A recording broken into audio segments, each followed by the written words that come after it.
बहुत सारे पेशेंट्स ऐसे हैं जो कि इनफर्टिलिटी से जूझ रहे हैं एज अ कपल, यानी कि वो बहुत ट्राई करने के बाद भी बेबी नहीं कर पा रहे। और बहुत बार ऐसे कपल्स में जब इवैल्यूएशन होता है तो सबसे पहले सब क्या करते हैं कि एक इनफर्टिलिटी एक्सपर्ट के पास या आईवीएफ सेंटर पर चले जाते हैं। तब ये पता नहीं होता कपल को कि एक्चुअली प्रॉब्लम मेल में है या फीमेल में है, यानी हस्बैंड में है या वाइफ में है। और फिर इवैल्यूएशन के दौरान ये मालूम चलता है कि हस्बैंड जो है उनके स्पर्म्स बिल्कुल ज़ीरो हैं, यानी कि इसको हम बोलते हैं एजूस्पर्मिया।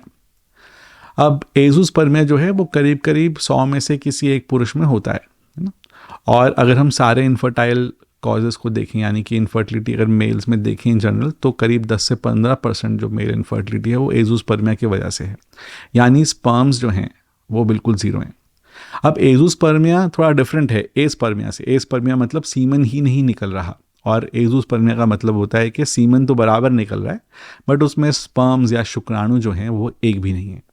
और फिर ये चिंता का विषय हो जाता है, बिकॉज अगर स्पर्म्स कम हों, थोड़े से वीक हों या और कोई छोटी मोटी बातें हों तो उनको फिर भी आदमी एक उम्मीद रखता है कि ठीक कर सकते हैं दवाइयों से और माध्यम से।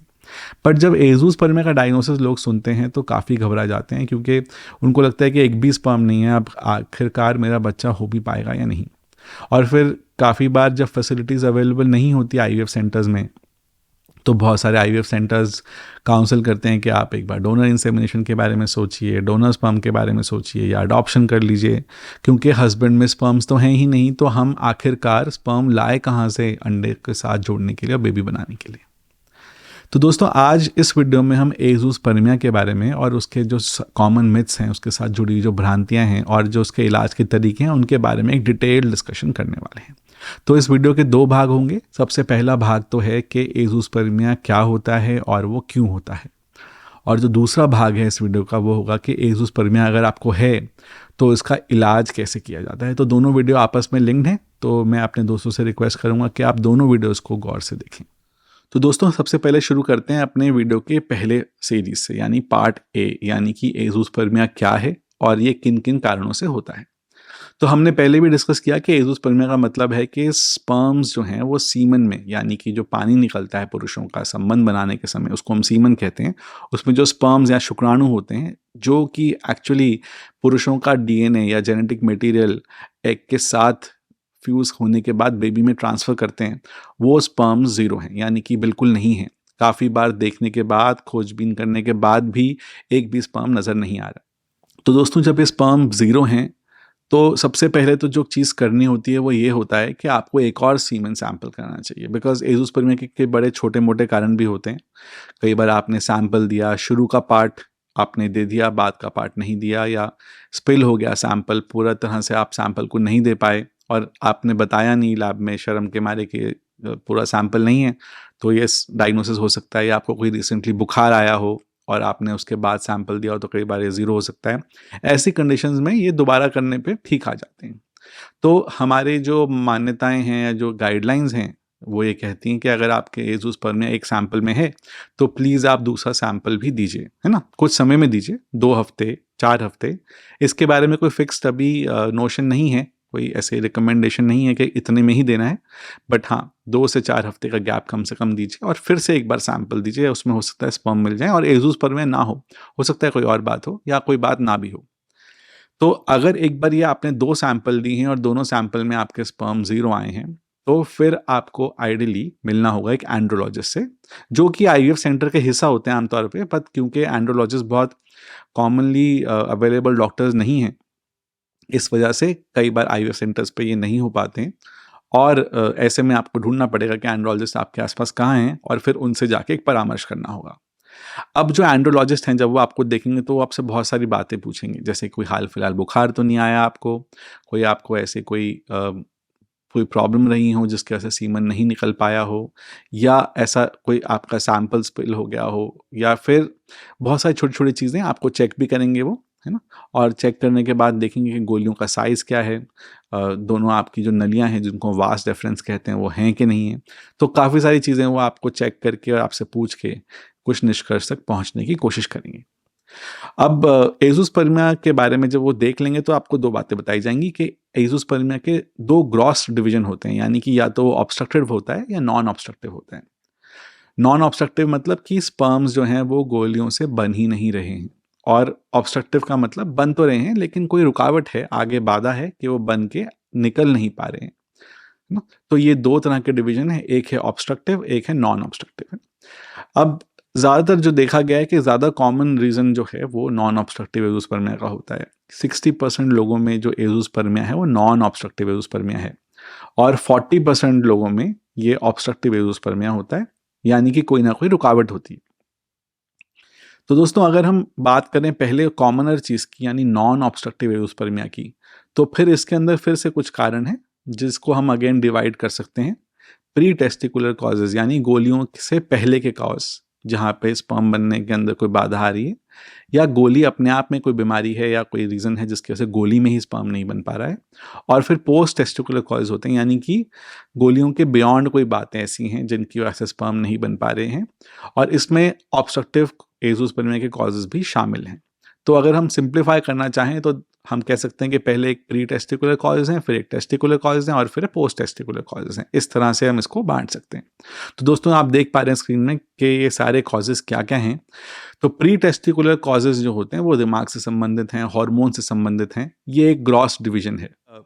तो बेसिकली अगर हम प्री टेस्टिकुलर कॉजेज़ की बात कर रहे हैं, हार्मोन्स की बात कर रहे हैं, तो हमारे पास एक एरिया है ब्रेन में, उसको हाइपोथैलेमस कहते हैं। उसके बाद एक पिट्यूटरी ग्लैंड होता है और फिर इन दोनों से जो हार्मोन सिक्रीट होते हैं वो हमारे गोलियों तक जाके उन गोलियों के थ्रू टेस्टोस्टेरोन बनवाते हैं, हमारे स्पर्म बनवाते हैं। तो सबसे पहले है जीएनआरएच हार्मोन जो हमारे हाइपोथैलेमस में होता है। जीएनआरएच हार्मोन जो है गोनाडोट्रोफिन रिलीजिंग हार्मोन है और फिर ये हार्मोन क्या करता है, पिट्यूटरी ग्लैंड पे जाके दो अलग अलग एरिया से दो अलग अलग हार्मोन बनवाता है। एफएसएच जो कि हमारे स्पर्म बनाने के लिए ज़रूरी है और एलएच जो कि टेस्टोस्टेरोन बनाने के लिए ज़रूरी है, और ये दोनों फिर हार्मोन ब्लड के थ्रू जाके टेस्टिस तक पहुंचते हैं और दोनों काम टेस्टिस के कराते हैं। तो अगर कोई कारण से ये हाइपोथैलेमस में कोई दिक्कत आए या ये डेवलप नहीं हो पाया हो या पिट्यूटरी डेवलप नहीं हो पाई हो या पिट्यूटरी में कोई ट्यूमर हो जाए या प्रोलैक्टिन जो है उसकी मात्रा ज़्यादा हो जाए, तो इन कई सारे कारणों से हार्मोनल इम्बैलेंसेस हो जाते हैं और हार्मोनल इम्बैलेंसेस हो जाने की वजह से ये हार्मोन्स जो हैं वो निकल ही नहीं पाते। तो इनको हम इंडिविजुअली मेजर कर सकते हैं, एफएसएच को भी नाप सकते हैं, एलएच को भी नाप सकते हैं और हम पता कर सकते हैं कि क्या ये कम है। बहुत सारे दोस्त ऐसे हैं हमारे जो स्टेरॉइड का बहुत अब्यूज़ करते हैं, जिम जाते हैं तो ट्रेनर्स उनको दे देते हैं या खुद स्फूर्ति के लिए स्टेरॉइड लेते हैं। ऐसे लोगों में क्या होता है कि स्टेरॉइड लेने से बॉडी को लगता है कि टेस्टोस्टेरोन पहले ही बहुत अच्छी मात्रा में है, तो वो ब्रेन से हार्मोन्स बनाना बंद कर देती है और दोनों एफएसएचपी और एलएचपी दोनों हार्मोन बनने कम हो जाते हैं, है ना। और ऐसे में फिर क्या होता है कि ये बनते नहीं तो स्पर्म्स जो होते हैं वो नील हो जाते हैं, टेस्टिस के साइज सिकुड़ जाते हैं और बहुत सारे पेशेंट्स में ये परमानेंट भी हो सकता है। इसलिए फिर से मैं कहूँगा, जो बहुत बार कहता हूँ, कि स्टेरॉइड्स प्लीज़ बाहर से आप ना लें। अब ऐसे भी कोई कारण है कि ये हार्मोन ठीक बन रहे होते हैं फिर भी ये गोलियों पे जाते हैं तो असर नहीं कर पाते, जिसको हम एंड्रोजन रिसेप्टर इनसेंसिटिविटी कह देते हैं या एंड्रोजन रेजिस्टेंस कह देते हैं। यानी कि सब कुछ हो रहा है लेकिन टेस्टिस जो है वो हार्मोन नहीं बना रही, स्पर्म नहीं बना रही, तो हार्मोन की बात नहीं सुन पा रही। तो इस तरह के कॉजेज़ हैं जिनके अंदर काफ़ी बार हम इलाज कर सकते हैं, काफ़ी बार हम इलाज नहीं भी कर सकते हैं और हमें देखना पड़ता है कि इसका कारण मोटा मोटा कौन सा है। ऐसे ही अगर आप देखें रेडिएशन कोई दी गई हो दिमाग में तो भी काफ़ी बार ऐसी कुछ प्रॉब्लम आ सकती हैं। कभी हेड इंजरी हो, कोई चोट लग जाए इस तरह की जिसकी वजह से यहाँ पे डिस्टर्बेंस आ गया, तो ये भी कुछ कारण हो सकते हैं जिससे हमारा प्री टेस्टिकुलर एज़ोस्पर्मिया हो सकता है। दूसरा चरण दोस्तों जो आप देख रहे हैं वो है टेस्टिकुलर एज़ोस्पर्मिया, है ना, यानी टेस्टिकुलर कॉजेज़ हैं, जैसे कि कुछ कंजेनाइटल डिफेक्ट्स हैं, आपके जो जीन्स हैं जो डिफाइन करते हैं कि कैसे बनेंगे हमारे स्पर्म्स, वो हैं ही नहीं, कहीं ना कहीं उनके अंदर कुछ जीन्स जो हैं वो डिलीट हो गए हैं या आपके बनावट के समय वो मिसिंग हो गए हैं या कुछ कह सकते हैं कि म्यूटेशंस हो चुकी हैं जिसकी वजह से वो इन्फॉर्मेशन पहुंच ही नहीं पा रही कि जिससे स्पर्म्स बनाए जाते हैं। तो ये जेनेटिक कॉजेज़ हैं। इसमें डिपेंडिंग कि वो किस जगह पे जाके वो इन्फॉर्मेशन मिसिंग है, हम कह सकते हैं कि या तो शुरू में ही स्पर्म नहीं बनते, उसके प्राइमरी स्टेज भी नहीं बनती, या फिर कहीं जाके थोड़ा अर्ली स्टेज में ही अटक जाते हैं, या कई बार बहुत सारे ऐसे केसेस हैं जिनमें लेट स्टेजेस में ये स्पर्म प्रोडक्शन अटक जाती है।